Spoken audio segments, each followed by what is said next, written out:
Okay, guys, so introducing Jenny Friday. She is a realtor who dedicates a whole channel to helping realtors on social media. So today we're talking to her about the top 30 things that us realtors make mistakes on social media and do, and what to do instead. So she's chosen 15 and we'll go through those.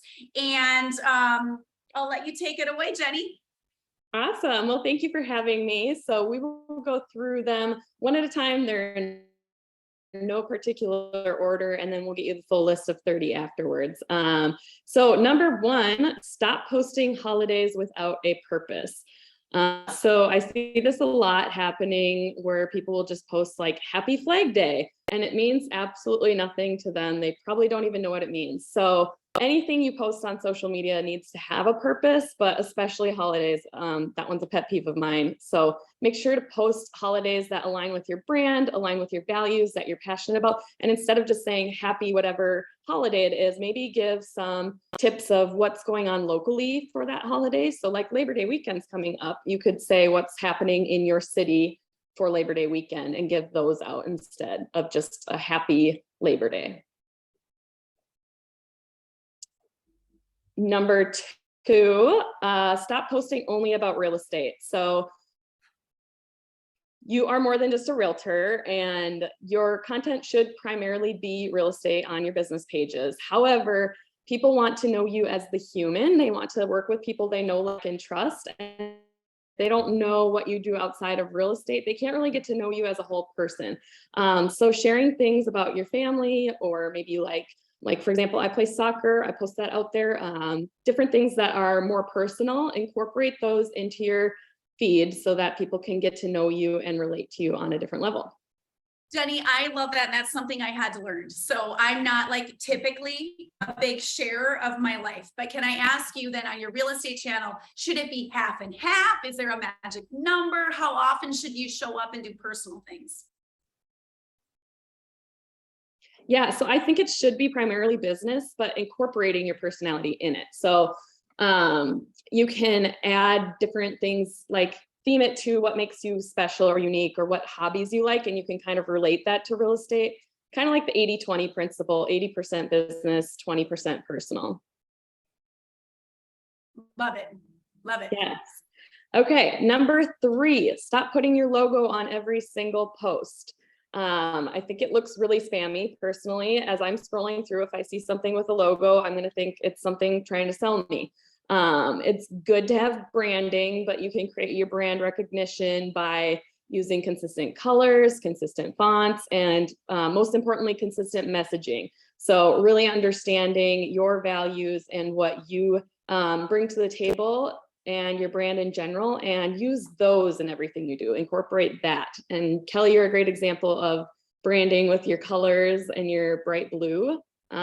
So just stop adding the logos to every single one. You can have them on a handful, but we're not trying to sell on every single post.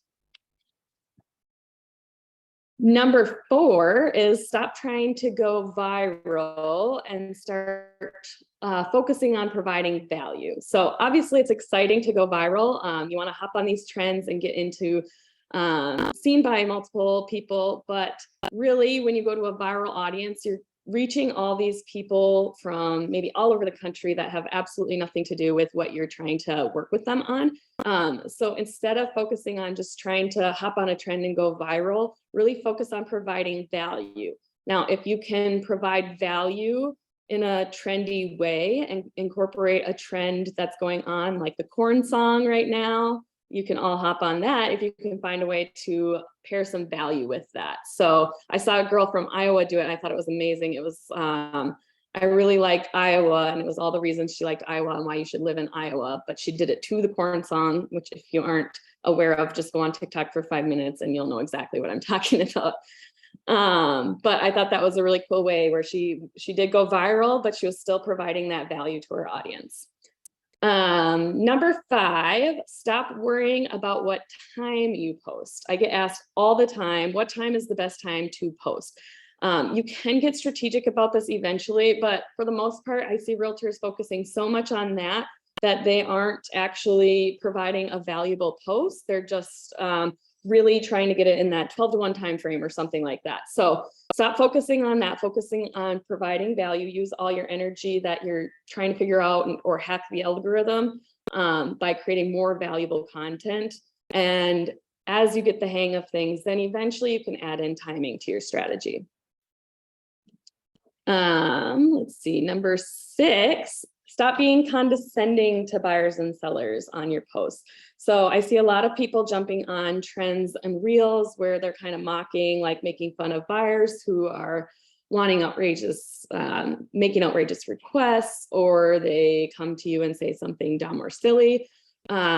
Yes, it's funny to us as agents, but what it does as a buyer who's on your page or a seller, they see it and then they get intimidated by you. They think they can't come to you with a question because they're afraid it might be a dumb question and you would make fun of them eventually. So instead of that, we're going to educate our buyers and sellers. They don't know what they don't know. Home buyers, they're just learning. So just start educating them so that they don't make those mistakes and setting those expectations early so that you have clear guidelines and they know what to expect throughout the whole process. I love that because can you hear me? Yeah. I love that. I had to switch where I am. I love that because it's like people are probably thinking, oh, I'm going to be the topic of the next video. I don't want to be made fun of, versus educating. I really liked that because I do see some people do that. And sometimes I'm like, but anyways, okay, that's interesting. Yeah, it's a super easy one to get trapped in. I say save it for your realtor group chat and keep it off Instagram or social media in general. Number 7 is a big one that I see too. Stop trying to be perfect and start just showing up. So I see so many people obsessing over all the tiny little details of their post. If they have a typo, they're like, oh my goodness, end of the world. Same with grammar. It doesn't matter. I mean, you don't want to intentionally be sloppy, but people like seeing you be human and authentic and not having everything perfect and down to a T. So you just have to show up and be consistent. Sorry, Kelly, go ahead. That's been hard for me over years of figuring out that truly, like, all this perfected video. I came from wedding photography where everything was dialed in and so perfect, like even with video and all that. And I've really pivoted from that because it's the real stuff. Would you agree that it's the real stuff, even when you screw up, even when you say the wrong words, right? Like even when it's just more candid, that's the stuff that gets viewed more. Totally. And people just feel like you're a human rather than, again, that intimidating authority figure. So there's a time and place to have those more put together professional shot videos. And there's a time and place where you can just be real and, connect with your audience in that way. Love it. Okay. Number 8, stop trying to be on every platform at a mediocre level and start choosing 1 to 2 platforms to do at a high level. So I see many agents doing this where they're trying to be on Facebook and TikTok and Instagram and YouTube and trying to do them all while also selling homes. First of all, it's just, you're not going to have time to do them all at a high level while still selling homes. But really, it's you're doing all of them at a mediocre level and you're not really learning 1 or 2 really well. So that's why I do focus more on Instagram, because then you can really hone in on Instagram's algorithm, things about Instagram. If you want to then repurpose the content outside on different platforms, that's an awesome way to do it, but stop trying to be on everything at a low level and start showing up on 1 to 2 platforms first at a high level, then you can add from there. Then add on. And I love that. But I will ask you, okay, so like for me, I'm 47. I love Instagram, but the majority of my people and demographic that I'm targeting and me are on Facebook. So I have to remind myself. So what do you think as far as when people pick 1 or 2 and owning it? And I love that. What is your advice as far as demographic and where people should be based on who they want to reach? Totally. And I think ideal audience is that you need to know who your ideal audience is and what platform they're going to be on. Facebook is great. However, it's hard to get more organic reach. So you're going to get your friends and family, but you can't really reach people outside of that as easily. So I say Facebook is really great for like groups and paid ads, things like that. Whereas Instagram, you can get in front of your friends and family and get the more organic reach because they have discover pages. But again, it's like you said, Kelly, it's knowing your ideal audience and where they're at and meeting them there. Love it. Cool. Okay. Number 9, stop using your lead gen scripting on social media. So I hear people say all the time, like, you learn the script. Who do you know that I should know that's looking to buy, sell, or invest in real estate? You're doing that on your phone calls, on your cold calls. I personally hate it in general, but I see people doing it on their copy on Instagram or on any social media. And it's just, again, it comes off very salesy. It's inauthentic. It's obvious that it's scripted. So that's just an example of one, but really coming back to that value and being authentic is where it comes down to. I think that's so great. We were just on this build convention in Dallas, and one of the biggest words that was continually used was authenticity and being authentic and truly helping people. And you're right. And it's funny because we used to be at a different brokerage, and it was all about their training was ask people, 20 people a day, do you want to buy, sell, or invest in real estate? And I'm like, if anyone asked me that and that it had canned, I'd be like, you know what? Nope. So just being authentic and truly wanting to help people. I love that message. I think that's awesome. Thank you. Yeah, absolutely. Okay, number 10, stop focusing on the number of followers you have and instead start tracking based on your goals. So a lot of people are just obsessed with how many followers or likes you have on a post. Well, do followers equal clients? Not necessarily. You need to have quality followers over a quantity of followers. So really making sure that you are attracting your ideal audience to your page and getting them to follow you rather than just trying to get the generic public to get you to 10K followers. That just doesn't matter. Part of that too is the algorithm. If people aren't engaging into your posts, then you're going to be pushed down on the feed. And when you have 10,000 followers, you probably don't have 10,000 people engaging on your posts. So you really want to make sure you have your ideal audience following you and set your goals and then track your progress based on that. Maybe it's the amount of conversations you're having. Maybe it is the amount of posts you are putting out there for people. Maybe it's the number of videos you do per week, but really following more metrics that follow your goals rather than just like the vanity metrics of how many follows or likes you got. Number 11, stop assuming your audience knows everything. So as realtors, we have a lot of knowledge inside of our heads. We know the whole buying process. We know the selling process. We know a lot about investments, all of that. We have so much that we know. And we just sometimes assume that what's basic knowledge to us is basic knowledge to our audience and everyone else. It's really not. And so I think Tony Robbins said this last week, or it was at the Build conference. I was there as well, but they said, you just have to keep educating over and over and over. Actually, it was Dean Graziosi that said it. But you just have to keep educating them because they don't know what they don't know. So right now with the market shifting, you need to be telling them what's going on and really be on top of that every day. You can repeat yourself. You might sound like a broken record to yourself, but it takes 7 times for an audience to understand what you're saying and retain that information. And doing it in a simple way. And I love that too. And I said on our other video, there's a lot of negative things out there on the news. You know, that's what the news does. It's kind of scary, but really talking about what the real things are going on right now and not being afraid. I love that. Not be afraid to do simple messaging to people. Yeah. And I think too, like the news right now is so broad, the more hyper local you can get to your audience and where they're at, look at those stats and educate them on their local market, not just the national. And I mean, it's good to see the broader picture, but really you're focusing on that target in that area. So going to that's like places too. like MAR, Minnesota, if you're in Minnesota, looking at MAR in those stats, but not doing, how about not doing what everyone else is doing? Like everyone else is doing the same thing. What about taking one of those facts and doing a video and educating people of, did you know that typical days on the market right now is 22? It's not 8. It's not terrible. Has the market shifted? Yeah, but it's just taken a little longer. Like, what about just taking one little fact and educating people on that and not doing what everyone else is doing?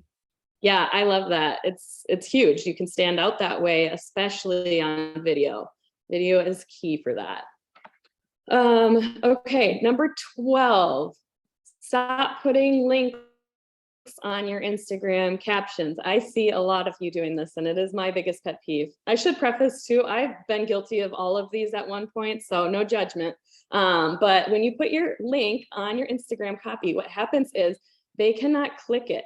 It's not a clickable link. Instagram does not allow that like other platforms do.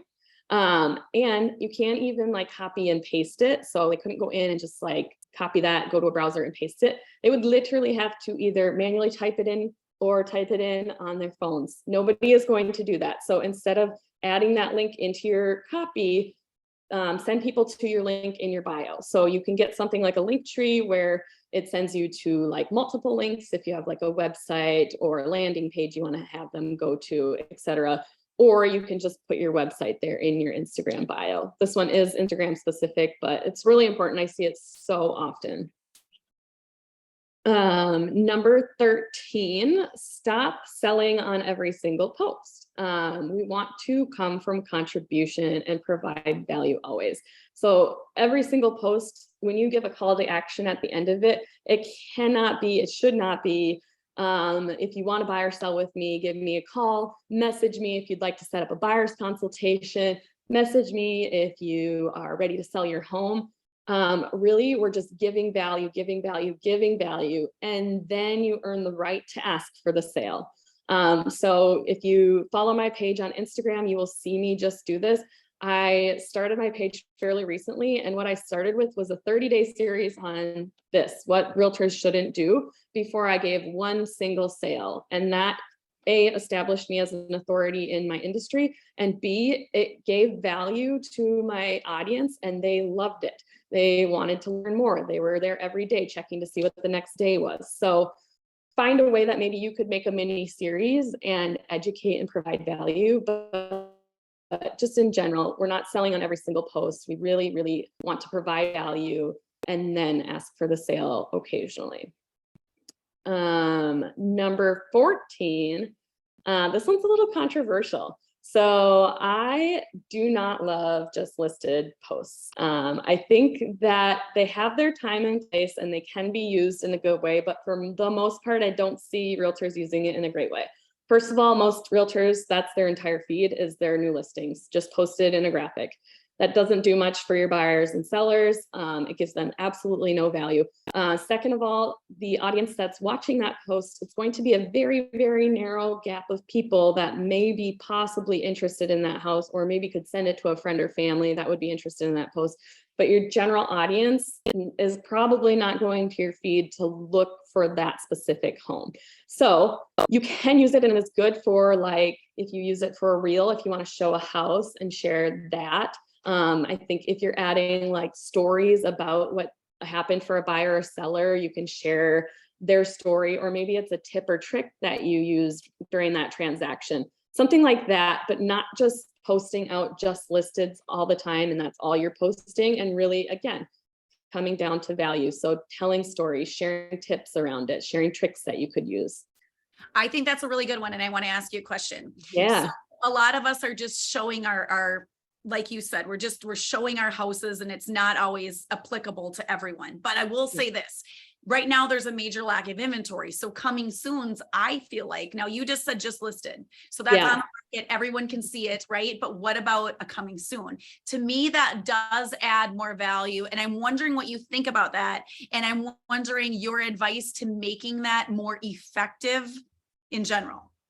Yeah. So coming soon's for sure. It's more valuable than it just listed because it's pre-market. They don't have access to that. Once it's on the market, the buyers that are actively looking, they have access to that through the MLS. They're looking at the MLS. They're not looking through that. And then the second part of that, I think, Kelly, you do it really well because you're also providing value in so many other ways that when you do a coming soon, it's cool and your followers want to see what you've got on there.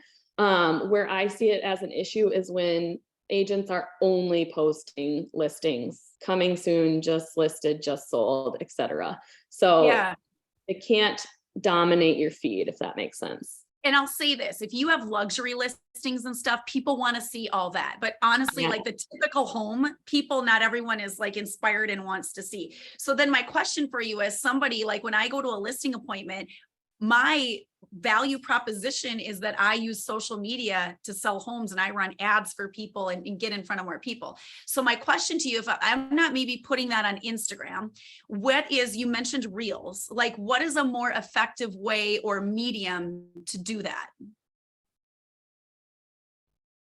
I would say Reels are a really good one. Like you said, people like to see pretty homes, and making it kind of quick, like the highlights of the home that leave them wanting more. So they can see really cool parts of the home, but they're not seeing it all. And then they need you to give them the remainder of that home.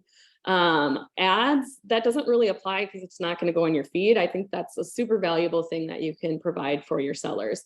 And yeah, again, I'm more talking about when this is realtors only posting just listeds and really dominating their feed in that way. 100%. Got it. Love it. Yeah. Okay. And last but not least, number 15, stop trying to do everything.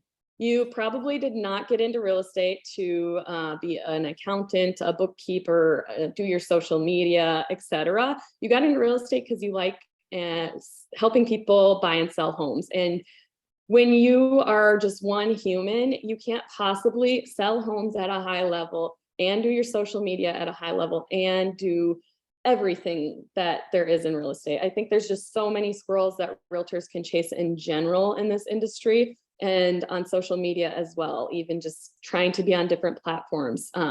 Stop trying to do everything on your own and start leveraging your weaknesses. You can contract employees, you can hire employees, you can use your team to delegate, but just stop trying to do it all on your own because we can't do it all.